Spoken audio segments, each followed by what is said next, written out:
In the last episode, the Imjin War began after a breakdown of communication, as Japan's great unifier Toyotomi Hideyoshi pressed forth full of ambition and fear for the future of his family's reign. His armies would initially seize Busan and other fortifications, establishing a solid beachhead for further campaigns. Now, with samurai armies pouring into the Korean peninsula, their onslaught continues as the Japanese push north.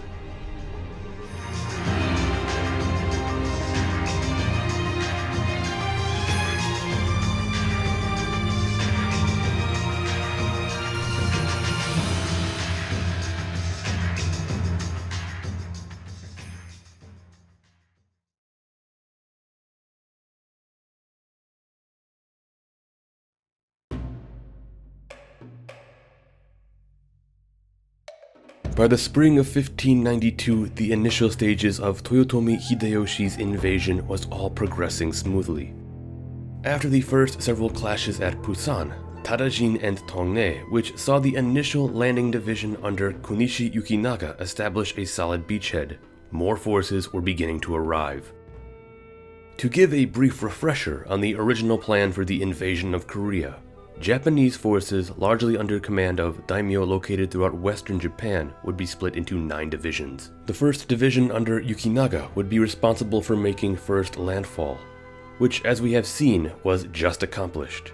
Next, the 2nd Vanguard Division under Kato Kiyomasa would begin his drive northward. The 3rd and final Vanguard Division would be led by Kuroda Nagamasa, who would attack west across the Naktong River. The 4th through 7th Divisions would soon follow after, and support the push up the peninsula, while the 8th and 9th waited on the islands of Tsushima and Iki as immediate reserves. Their primary objective was to quickly blitz their way north and capture Seoul, which, if done, was largely believed by the Japanese to be the deciding factor in capitulating the Joseon government of Korea. But on top of that, the overwhelming presence of Japanese forces and incredible brutality being displayed by the samurai armies was also believed to be an important element to Korea's surrender as well, as it was their aim to break the will of the Korean people and simply force them to realize that resisting was simply a death sentence. In fact, it is this brutality right away that I want to address and focus on before going any further. Now, most accounts of samurai brutality during the Imjin War were obviously more recorded by the Koreans who witnessed it firsthand, and often their recounts of what they saw samurai armies doing is pretty extreme. Indiscriminate, senseless massacre of populations, butchering of men, women, and children. But it doesn't stop there. Aside from mass beheadings of people, the Japanese soldiers also went after dogs and cats. As stated before, this awful brutality was condoned by samurai commanders.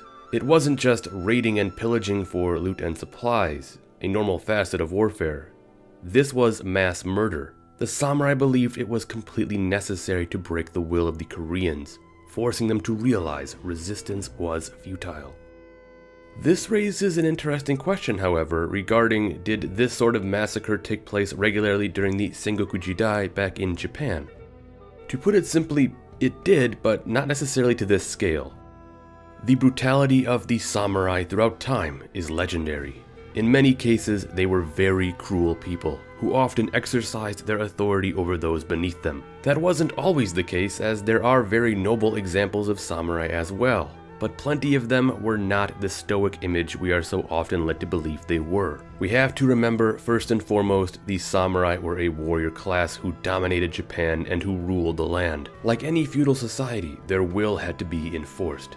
This is one of the reasons why previously organized efforts like the Ikowiki and other groups of militant monastic orders were seen as so dangerous to the samurai, as they posed a serious threat to upend the established order, crumbling the hierarchy of samurai dominance over the nation.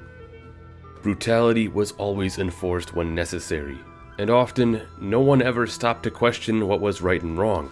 A prime example of this is Oda Nobunaga's brutal massacre that occurred on Mount Hiei, when he ordered not only the monks of Enrakuji destroyed and the temple burned to the ground, but also the mass slaughter of any civilians along the way. What is interesting is that we often hear more about the tragic loss of the historic temple complex and not the actual murder of thousands of people. Of course, in the years since this event, we have come to recognize it as the brutal act it was. But back during that time, it may have simply been routine. The real tragedy thought of at the time was probably just the loss of Enryakuji. Bringing this back into the context of Korea, however, the slaughter of Korean civilians was obviously viewed differently by both sides. While the samurai saw the slaughter as a necessary measure for victory in the war, the Koreans understandably were appalled and heartbroken by the atrocities being committed. And as we will come to see, will actually go to have the reverse effect of what the Japanese would have desired. If anything, their will to fight on grew as the conflict began to turn into a greater patriotic struggle for the survival of Korea.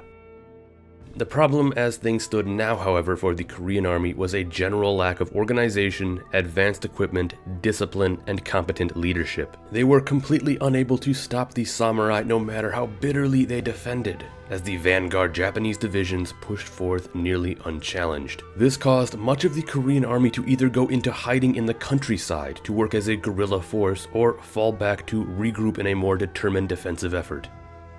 By June 7th, roughly 2 weeks after the Japanese had first made landfall, Kunishi Yukinaga had pushed up the furthest, seizing the fortress of Cheongju, one of the final obstacles between Japanese forces and the Korean capital.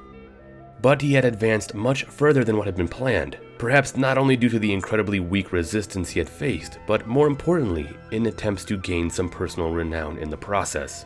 Because of this, when the 2nd and 3rd divisions finally linked together with him, Kato Kiyomasa and Kura Nagamasa both tore into Yukinaga for not following the plan, berating him for his reckless and glory-seeking behavior. But even then, this was only the continuation of a heated rivalry that had begun years before between Kiyomasa and Yukinaga. Both men had interesting relations to their overlord Toyotomi Hideyoshi. While both were extremely loyal to him, Kiyomasa had been more of a central figure in many of Hideyoshi's campaigns, also being known as one of his 7 spears from the Battle of Shizukutake in 1583. Yukinaga, on the other hand, had joined Hideyoshi more recently and is widely remembered for being one of the few Christian daimyo, placing him in an odd position, being that Hideyoshi, as we know by this time, had become mostly anti-Christian after seeing what Christian influence had done to the daimyo and provinces of Kyushu. Following the subjugation of the island in 1587, Kiyomasa had been granted ownership over the northern half of Higo province, while Yukinaga had been given the southern portion. In time, their egos, close borders, split jurisdiction over the same province, and even Yukinaga's Christianity led to the brewing of this heated rivalry. Perhaps Hideyoshi did not realize to the extent at which these two men feuded, as now they were both in charge of 2 major vanguard divisions barreling north into Korea. From this point, the race to Seoul was on, as Yukinaga and Kiyomasa both advanced along separate routes to seize not only the capital, but further glory in doing so. Unfortunately for Kiyomasa, who took a shorter path, the Han River proved to completely halt his advance, while further down, Yukinaga was able to find a shallow stretch that allowed his forces to make the crossing. Yet, when his army finally reached Seoul, they found it to be completely abandoned. Korean forces had pulled out, no one stood to defend the capital, and the Korean king Sonjo was already fleeing far off to the north. The easy victory in the war they thought they would find with the capture of Seoul was now far out of reach. When Kiyomasa was at last able to make it past the river and arrive at the capital, he found the gate shut to him and had to argue with Yukinaga's soldiers just to gain entrance into the city. This no doubt poured more fuel onto the fire between them. But while Japan was steamrolling the Korean forces on land, at sea the story was about to change entirely. In the previous episode, we discussed the advancements the Korean Navy held over the Japanese. Yet even with advanced ships, still the sheer size of the Japanese fleet had gone so far as to intimidate 2 of Korea's top admirals, Bak Hong and Won Gyun, into scuttling a portion of their ships, burning their naval bases, and fleeing from the area. Yet that same fear was not found in the soon-to-be famous Korean naval commander Yi Sun-shin.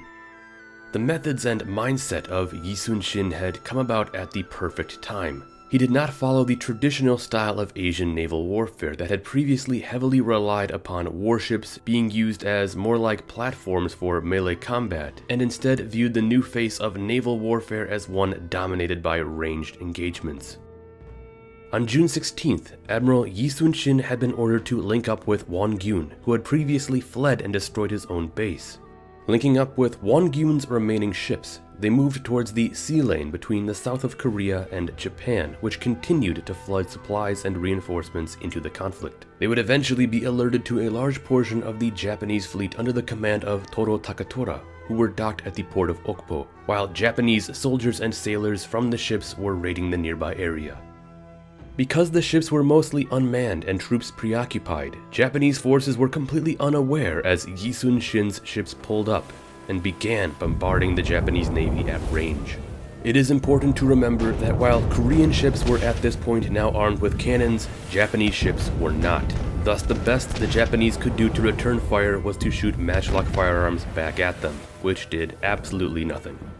By the end of the engagement, Japan had lost between 16 and 26 vessels, while the Korean Navy had not suffered a single casualty. Quickly, it became clear that the war at sea was going to be an entirely different beast for the Japanese, not only in terms of the superior quality of the Korean ships, but also, as we will come to see, greater naval leadership. Yi Sun-shin would continue his campaigns against the Japanese throughout the remainder of 1592, scoring a multitude of victories in such battles as Sechon, Hansan Island, and later Busan, sinking scores of Japanese vessels, nearly crushing their naval efforts entirely and crippling the supply lines going from Japan to Korea. In time, it would become obvious Hideyoshi's Grand Navy had failed. Back on land, it had been decided that Yukinaga would rest his troops in Seoul, while Kiyomasa was to march up in aims to cross the Imjin River and continue north. However, the Korean army had now regrouped under General Kim Myung-won, who had established a defensive network along the opposite shore. He had ordered his soldiers to burn the land to the south, depriving Kiyomasa from any means with which to craft rafts to get across. Initially faced with this dilemma, Kiyomasa sent new word to the Koreans, again asking for peace in exchange for passage into China. Still, they rejected. Because of this, Kiyomasa encamped upon the south bank for roughly a month. Finally, by July, he devised a clever scheme, pulling the majority of his army back, only leaving a small detachment along the shore. General Kim Myung-won perceived this as a retreat and ordered his forces to cross the river and strike at what he thought was the tail half of a withdrawing Japanese army. Instead, Kiyomasa sprung his trap, ordering the remainder of his forces to pounce on the Korean army who were now trapped on the wrong side of the river. Victorious, he was then able to seize the boats with which the Korean forces crossed and use them to ferry his own army to the north bank of the Imjin River. With this new beachhead established in the north, Yukinaga and Kiyomasa both set off on new campaigns. Yukinaga's new goal would be the city of Pyongyang, in which he hoped to finally catch the fleeing King Sonjo. But for Kiyomasa, his new objective was something more ambitious, a spearhead far to the northeast into what was considered Korea's most wild territory. His eventual goal was to even cross the border into Manchuria. In an extremely short amount of time, the might of the Japanese war machine had pushed deep into Korea with little to no resistance from the Korean army who tried desperately to stop the samurai onslaught.